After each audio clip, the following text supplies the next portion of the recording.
पुण्यामधला लाल महाल हे महाराणी जिजाऊ साहेब भोसले, छत्रपती शिवाजी महाराज या सगळ्यांचं एक वेगळ्या प्रकारचं प्रेरणास्थान, आदरस्थान किंवा श्रद्धास्थान असं मी त्याला म्हणेन. आणि या लाल महालाच्या मध्ये गौरवपूर्ण असे कार्यक्रम सातत्याने होत असतात, ज्याच्यामध्ये भारताची, महाराष्ट्राची संस्कृती आणि परंपरा चांगल्या अर्थाने त्याचा सन्मान ठेवला जातो. अशा वेळेला लाल महालामध्ये लावणी नृत्य आणि एक वेगळ्या प्रकारचा मनोरंजनाचा कार्यक्रम करण्याचा प्रयत्न काही गटांनी केलेला आहे. तो अत्यंत निंदास्पद, निषेधार्ह आहे.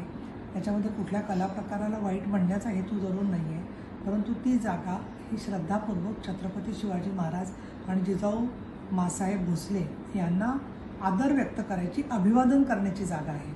आणि अशा वेळेला मग असा प्रकार घडलाच कसा हा प्रश्न जसा तयार होतो.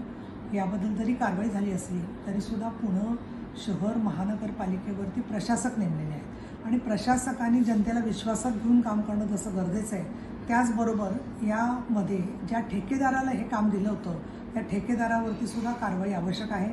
त्याच्या व्यवस्थापकाने हा प्रकार अडवायला हवा होता आणि म्हणून नगरविकास मंत्री महोदय नामदार एकनाथजी शिंदे यांना मी निवेदन दिलेलं आहे आणि पुण्याच्या प्रशासकांनी जनतेला विश्वासात घेऊन काम करावं असं देखील आवश्यक आहे असं मला वाटतं.